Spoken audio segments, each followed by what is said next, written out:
Doctor जल्दी से हमको हॉस्पिटल में एडमिट कर दो। क्यों, क्या हुआ है आप? ये लोग मुझे जेल लेके जा रहे थे। अचानक रास्ते में मुझे चक्कर आया और मैं बेहोश होने वाला था।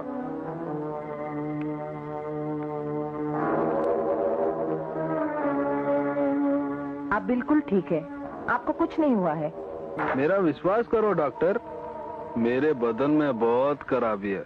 देखिए मिस्टर, ये हॉस्पिटल है, रेस्ट हाउस नहीं। यहाँ लोग इलाज करवाने आते हैं, आराम करने नहीं। और यहाँ जो दाखिल होते हैं वो या तो बीमार होते हैं या फिर घायल।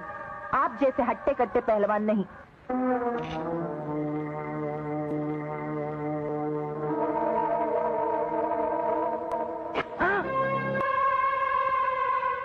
क्यों डॉक्टर, मैं बीमार नहीं तो घायल तो हूँ ना। चल मेरा नाम लिख, रजिस्टर नाम लिख।